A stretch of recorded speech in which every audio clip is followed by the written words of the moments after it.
The modern world is always rushing and rushing, but it knows not where it rushes to. Frenetic, grasping, but eternally insufficient. Consumption without ending, it is energy without purpose. No vision, no truth. Form without meaning. Power without grounding. Lost and drifting through time. How can we live in this madness? We are bound in many ways to the fate of our civilization, but free to bear witness to the changing of seasons, and free to understand the reasons why things fall apart. Modern man looks upon the sad landscape of his world where misery and suffering are steadily multiplying, life becoming synthetic, only fit for the artificial. The true vitality of man is sedated by a steady stream of distractions, a saline drip of sensory stimuli, and the limitations of time claim another victim for the piles.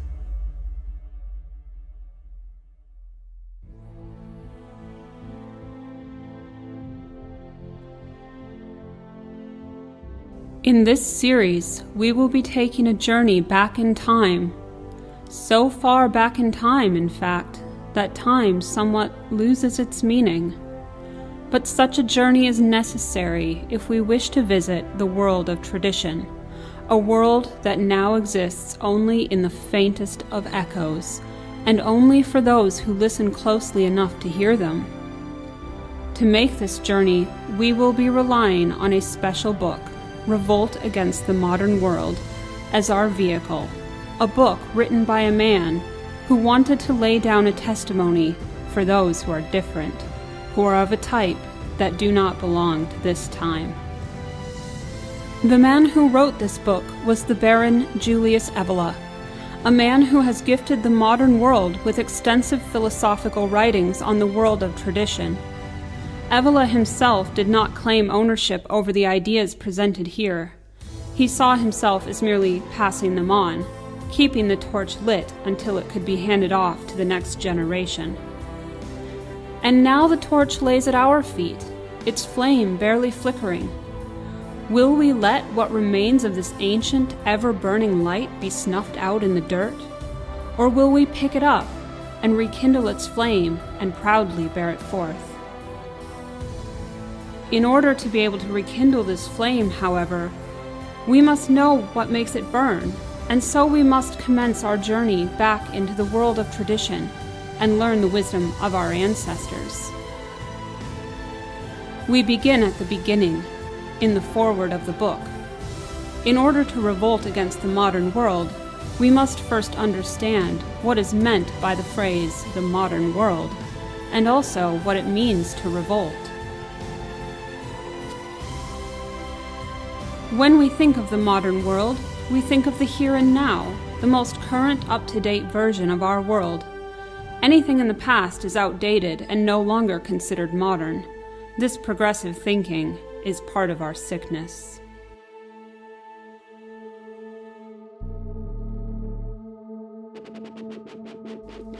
Evola says that anything in recorded history can be considered modern. He says that the first forces of modern decadence can already be seen occurring around 8,000 to 6,000 BC, followed by a second phase during the Roman Empire with the advent of Christianity, and the third phase, which was the twilight of the feudalism of the Middle Ages, which culminated in the Reformation, and this decisive point pushed us on a much more rapid downward trajectory, where we now find ourselves in the current phase of history. This phase roughly corresponds with the limits of recorded human history, and beyond this time, there exist only legends and myths. However, Evola points out that even this first phase did not simply concoct its decadence out of thin air, but notes that it was the inheritance of a previous age, which was known in the classical world as the Iron Age, or in Eastern cultures as the Dark Age. This, of course, raises the question, if everything that is historical is still considered modern from the point of view of tradition, then where do we find tradition? Evola says we must look beyond the modern world, and in order to do so, we must first have an understanding of time. He writes, "In order to understand the spiritual background typical of every non-modern civilization, it is necessary to retain the idea that the opposition between historical times and prehistoric or mythological times is not the relative opposition proper to two homogeneous parts of the same time frame, but rather the qualitative and substantial oppositions between times or experiences of time that are not of the same kind." What Evola is saying here is that we cannot cling to the modern notion of time being linear, where prehistory came first, followed by modernity, existing one after the other in the same timeline. Instead, he is saying that these two things are such totally different experiences of time that they are not only not even comparable, but do not even exist within the same concept of time. To put this another way, if you were to step into the metaphysical world, what Plato would call the world of forms, this spiritual, ethereal realm where things exist as pure ideas and archetypes, then all events of human history would be potentially coexisting in a cyclical pattern that is not subject to the laws of physics in the material world. The reason linear time exists is because matter exists. Because of the way that space works, by separating matter into individual components, linear time necessarily becomes a factor. But in the metaphysical world, time doesn't exist that way. It doesn't need to, because it is not a material world. There is no matter.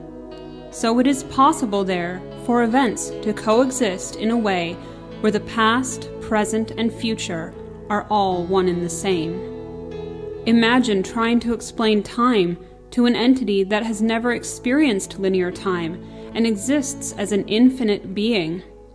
How would you explain to them how something could exist and then not exist? How something could occur and then be over? Or how something could be created or destroyed? This theme has occasionally been explored in science fiction, where aliens from other dimensions are sometimes depicted as not understanding linear time. But why is it relevant to understand this different concept of time in order to define the modern world? According to Evola, it is a key feature of modernity. Prehistoric peoples didn't experience linear time in the same way because they were much more connected to the metaphysical, which is on a different dimensional plane than our physical one. Thus, when trying to understand the prehistoric world in which we will be looking for tradition, we will come up against large gaps in our understanding if we look at it through the lens of linear time.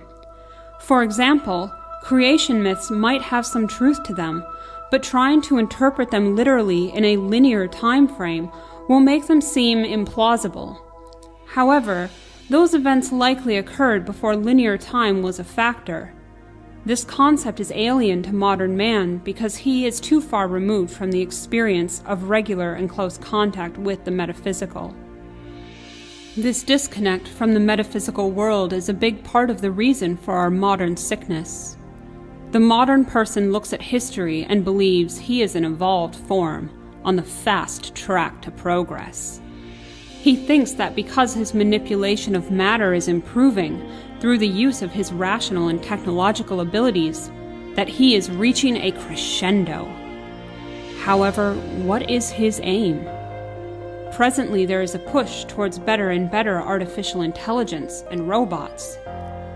What greater declaration of the fallen state of man could there be than that he believes with euphoric certainty that his greatest achievement will be to create a synthetic replica of himself that has no soul, as the final and complete ending of the human experiment?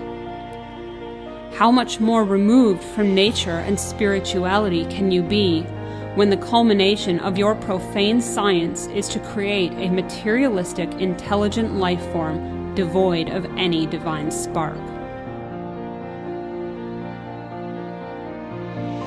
When we think about the world of tradition, we need to think of it as a Platonic form. The real world is the metaphysical world. This world is a mere reflection of that real world. We often think of our material world as the real one, and the metaphysical is something imaginary, ghost-like, or even fake. But in actuality, it's the other way around. And this will be critical for understanding why it is so hard to find genuine tradition throughout the ages, because when these Platonic forms, these archetypes, enter into being in the material world and must then be governed by the laws of matter, it distorts the reflection. And these laws include time, which is perhaps the biggest factor in why these reflections are less than perfect. If you were a primordial or prehistoric man, time would be less of a factor because of your ability to access and connect with the metaphysical. And we can see remnants of this today in those advanced ascetics who are able to enter into deep meditation. They may feel during that time that they have left their body and traveled for days or lived 1,000 lifetimes, only to return and find that mere hours have passed. A good example to illustrate this point can be found in Lord of the Rings. In Lord of the Rings, recall how Gandalf was lost to the Balrog, or so we thought.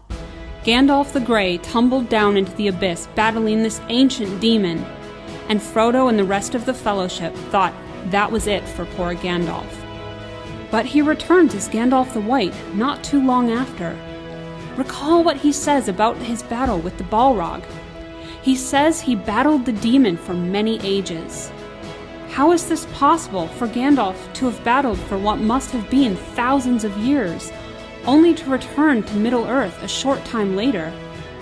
The answer is that Gandalf was able to enter the metaphysical world and do battle there, where linear time and the limitations of matter do not apply. Other examples from the Lord of the Rings would include how Frodo would enter into a ghostly realm whenever he put the ring on, or the scene where Aragorn must recruit the ghost army. The standard laws of time and space did not apply in those realms. So for traditional man, if he wanted to be constantly in communion with God, this is how he would do it. And because he would be entering into different spiritual dimensions, the laws that govern this plane would not apply, and thus he would experience time totally differently because he is not spending all his time in the linear temporal realm. We can see a remnant of this in the languages of primitive people, in which they may have many unusual grammatical tenses for indicating time, or no tenses at all. Time is essentially just an illusion that we are subject to, that we have agreed to participate in during our time in the material world. We are governed by it because we cannot apprehend a different state of being.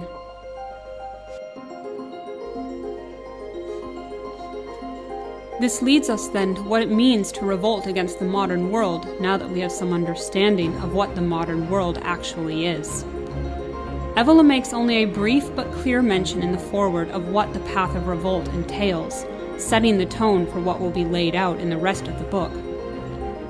What he tells us is this: what is really needed is not to toss back and forth in a bed of agony, but to awaken and get up. What does he mean by this? He says that reacting and protesting are not sufficient. We need instead actions, not reactions. Actions which originate from the inner dimension and testify to the possession of a foundation, a principle, or a center.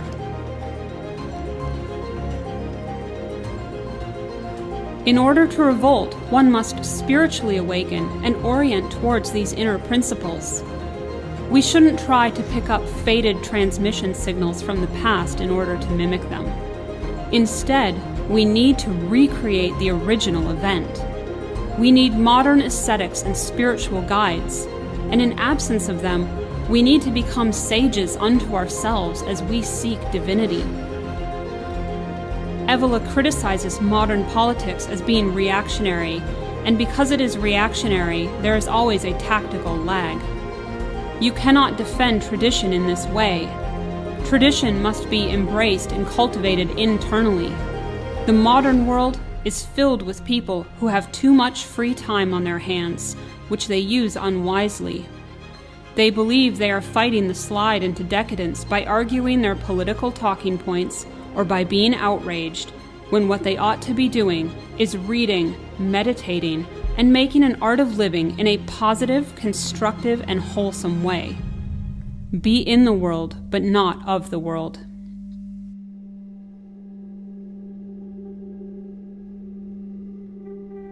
In closing out the foreword, Evolus speaks about his methodology.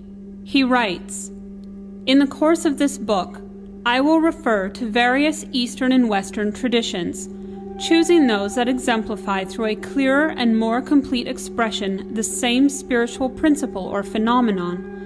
The method that I use has as little in common with the eclecticism or comparative methodology of modern scholars as the method of parallaxes, which is used to determine the exact position of a star by reference to how it appears from various places. Also, this method has as little in common with eclecticism, to borrow an image of Guénon's, as the multilingual person's choice of the language that offers the best expression to a given thought. Thus, what I call the traditional method is usually characterized by a double principle. Ontologically and objectively by the principle of correspondence, which ensures essential and functional correlation between analogous elements, presenting them as simple homologous forms of the appearance of central and unitary meaning. And epistemologically and subjectively by the generalized use of the principle of induction, which is here understood as a discursive approximation of a spiritual intuition, in which what is realized is the integration and the unification of the diverse elements encountered in the same one meaning and the same one principle. It is important to understand what he means by this. He is saying that he will be drawing from both Eastern and Western traditions, not to appear well-read and worldly or to impress anyone with his wide knowledge, but to find the best examples of a concept possible. He is looking for the best vantage point from which to view tradition, and if there is no good Western example, then he will look to Eastern examples, and he posits that they are integrated into one meaning. His traditional method is one that is not necessarily rationally based, but more ephemeral and abstract. However, he will aim to show a correspondence between both the objective and metaphysical nature of existence, and likewise will aim to show a correspondence between what is subjective and the philosophical limits of human knowledge. Rather than relying on the deductive reasoning that is favored in the modern world, he will make a generalized use of inductive reasoning with the goal of trying to integrate and unify many diverse elements that all share the same core principles and meaning. Evola divides this book up into two parts. The first part is called The World of Tradition, and will illustrate the main principles that the life of traditional man would manifest, and the second part is called Genesis and Face of the Modern World, which will discuss the processes that have led to the development of the modern world and lay out a metaphysical view of history. Evola states that he will be offering guiding principles and laying out only the essential elements, as basically a kind of roadmap for those who are capable of an awakening, to point them in the direction they need to go. It is this roadmap that we will be relying on in order to rediscover the world of tradition.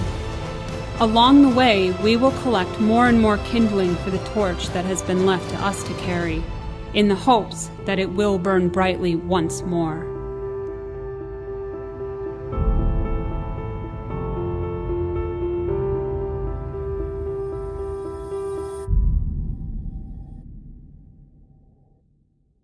Boils of light altering to infinity, give me sight and a sense of my destiny. Connect me to the transcendent mystery. Show me fire that shines for eternity.